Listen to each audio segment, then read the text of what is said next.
Welcome to the all hands tutorial for the new phase 3 reporting. And we're going to have Renata go ahead and introduce the beginning here. Yeah, hello everyone. I'm Renata McCoy. I'm E3SM project engineer and chief operating officer. And welcome to this phase 3 series of All Hands webinars. We call it phase 3 because it's a third funding period of the project. And so at the beginning of when we were writing a proposal for the phase 3 and at the end of phase 2, the leadership team decided to switch the reporting from the Jira-based reporting to the Confluence reporting. And the reasons for that were several. And for one, Jira is a really good task tracking tool. Admittedly, it was an overkill for the project. It is a different tool, so it required context switching and switching to Jira from wherever you were working. We had a kind of complaints that it is difficult to work with. It had multiple options, and we were not using those options. And there were complaints also about the difficulty to see and track because it was in the Jira. And so the deep dive was formed to propose a solution. And we had a small but really dedicated deep dive consisting of Mark Petersen, who will be giving a presentation in a moment, Wayne Lin, Gautam Bisht, and Rob Jacob. And I wanted to thank everyone for a really great work. And we had several meetings, and I think that we have come up with a really nice solution. The goals for the new system were first and foremost the simplicity. So we wanted to minimize the time that everyone spent on the reporting. We wanted to preserve accountability, so everyone will still need to report on their task. We wanted to enhance visibility and the transparency. So the reports on work will be visible across the project and easily viewable through Confluence. Another important point was the continuity. So the system starts with a planning phase from creating roadmaps. We then refine them into quarterly tasks, which we called epics. And then everyone reports on the tasks and work, and it ends up with retrospective, which is like reflection and looking at what went well or wrong with what we were doing, how we are doing towards the planning. And then we restart the phase with the prepared for the new road mapping with this reflection phase. And so there is this continuity and cohesion to the system. So I hope that everyone will like this new system and find it easy and simplistic, smooth and compact. And Mark will give a presentation of how it all works together. So, Okay, thanks. Mark, take over. I'm going to keep the slides on the right, and I'm going to have the live pages on the left, and those are all available for you to see. And I did post all of these slides on today's webinar page as well. So we're going to be talking about many different steps, but keep in your mind that there's really only two types of things that we're talking about. There's only two components to this reporting. One is roadmaps, and that's done by the group leaders. And these are just in the form of a simple table for each group. And that's for planning at the beginning of a time period, and then retrospection in this blue column at the end of the time period. And our time periods are 3 year, which is the full phase, 1 year, and quarter. And then the other piece of the reporting is the epic page. And this is how we're trying to simplify everything.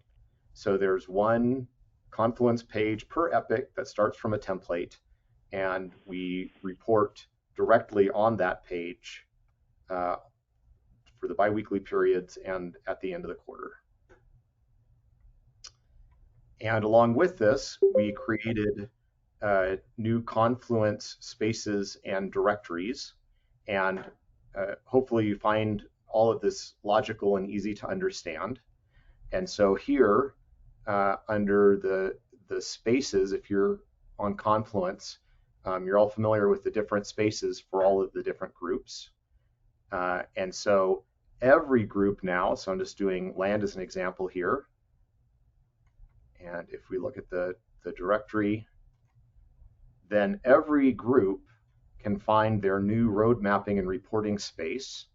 And if I open that up, then we have simply the 3 different time periods, 3-year, 1-year, quarterly. And then under each of those is, there's always a template, but to start off with, there's the period that we're starting in now, and then those will accumulate as we go. But here, let's look at the quarterly. Okay, so right now we just have 2023 quarter 1, and it says the dates added at the end. We tried to label everything very well. And then all of the pages relevant to that quarter are underneath. So if you're looking for something, then whatever group you're reporting for those epochs, you start with that group, you go down to the quarter, and everything is there. Same thing with 1-year and 3-year. Okay, and then in addition, anything that's aggregate that collects information across all the groups is in a new roadmap and reporting space. So again, you go to the space at the top, you choose roadmap and reporting. It has exactly the same structure, 3-year, 1-year, quarterly, and then inside here are reports that are aggregated across all of the groups. Okay, and so I'm going to keep this table here and give you a little tour of what happens. And just to walk you through it, the columns are who does it: group leaders, epic leads, and epic members. And so everybody is a member on some kind of epic. And then the horizontal rows are the time periods. So 3-year, 1-year begin, quarter begins, biweekly periods, quarter ends, 1-year, 3-year ends, and so forth. Okay, and the arrows kind of go through the different things that we're going to go through this process. So we wanted to make planning integrated into this process.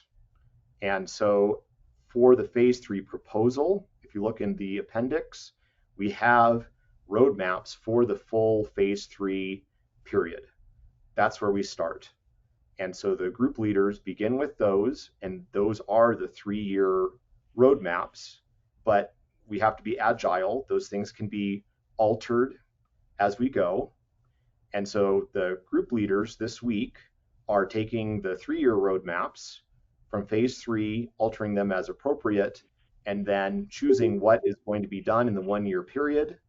So they're starting with the 3-year, going to the 1-year. They may gray out some things that are not yet ready to be done this year, but that's the process. And then we go from the 1-year roadmap and we filter it down to the quarterly roadmap. And so this is really the working level. The quarter is really the time period that gets the most detail. And so the quarterly roadmaps are just a table, and you can find them again here on the left. So if you go, you have to go to your space first. So here I'm just using land as an example. And by the way, all of the images that we have here are just fake. So if you see something, I just use the committee members' names on the examples. So don't worry about the examples there.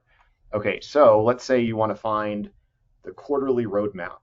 You go to your group, go to the quarter, and Then you have to choose which quarter. Of course, in the future, there will be more quarters listed. And here is the quarterly roadmap. And these are in progress right now. The group leaders are all, of course, learning to do this as well. And this is the general format. Group leaders are free to add more details and notes column. You can use the major goal to categorize things as you like. But the important thing is that you have an epic lead, and so FTEs are for the epic, so for the group lead to give the epic lead some idea of how much time is expected to be spent on that. And then you can use a priority to indicate the relative priority amongst these things as well. Okay, so that's done at the beginning of the quarter by the group lead. And then the person who's the epic lead at the beginning of the quarter will look at this table and say, okay, I'm the epic lead for this epic. And you take that name and you find the template in your group space. So you go to your group space here for the quarter, and the template is the very first word. Sorry, that's a different one. It's here, template epic page. And you copy that and you fill out the table. So you put in your name, you put in the names of the people on your epic team, and epics can vary in size. Sometimes it's one person, sometimes it's 4 or 5. You put in some detailed descriptions of the tasks involved. The expected FTE is copied from the table, and then there's spaces for the biweekly reports. Okay, so that's at the beginning of the quarter for every epic. And then the next step, there's one detail, which is at the bottom, we have to put the names of the team members in. That was one part we couldn't automate. Everything else is simple cut and paste. We have to just put in the names, and those will already exist as labels. Okay, and then at the end of each biweekly period, there is, so here I'm going to expand this a little bit. At the end of the epic page, there's white space down here with some examples, but there's space here for each epic team to decide how they want to report. So this is, you can organize it, a table for each task. You can have a table for each person. You can have one table for everybody, and they put in their name. And again, this is meant to be simple. So a very concise statement of what happened. And then the epic lead will fill in 1 or 2 sentences at the top at this biweekly report. And it has to start with a text label here. And those text labels on the status are right here. You can copy and paste them, or you can type them in with a slash macro. And these are biweekly report are just labeled 1, 2, 3, 4, so that we can do, that's simpler. But the actual dates, these are the Friday dates, are just below for your reference. Okay, so the overall thing is the team members and the epic lead decide what level of detail they'd like down here. That's up to the team. And then what's required is a status report with a label here. All right, and then at the end of the quarter, then the epic lead goes back to the page and reviews the progress and puts a status at the end of the quarter. So you can see that some of the pieces from Jira are here, the epic and the reporting. What's not, the simplification from Jira is that we don't have individual reporting pages on tasks. This is just written here, and to the level of detail that is helpful. Okay, and then after the epic leads finish their quarterly reports, then the group leads can look at those. And the purpose of the retrospective column is not to rewrite the summary. It's to summarize the status, like this is on track, this is done, we're continuing it next quarter, whatever. So that's for the purpose of management. And then the group leads continue to make a quarterly report, which is a text report, which is similar to what we did in phase 2, and we have templates for that too.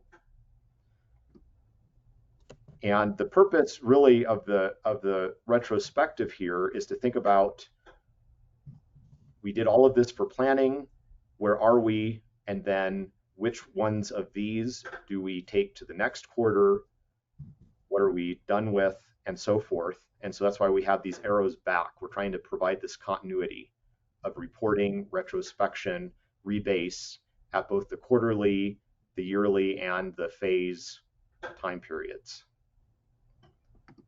All right, and then we have auto-generated reports. And these, so basically the way Confluence works is everything in this table collected. And so at the both or at the group level and across groups at the road mapping space, there are pages, and these pages collect that information, and there's various tables by different organization. That is, you can have it organized by the biweekly report, by person, or by group. And then you can see right here on that table the biweekly report, whether it's been reported on or not. Same thing at the quarterly time period. So there's a lot of conveniences here that we try to build in for visibility. And then these will also, some form of these for the quarterly report will be included as an appendix in the big report that goes to the program managers. So that information does not need to be repeated in the text report that's written. All right, and this is the last slide. We have step-by-step instructions. I try to give you an overview here, but really, you know, like the click here, click there instructions exist, and that is here. If you go to the, if you go to the roadmap space, instructions, and then depending on what role you're working on here, you can click that, and we really have detailed step-by-step instructions on what to do. Okay, that's it, and we can open it up to questions. Or I should say, my fellow deep dive members, if you want to add anything.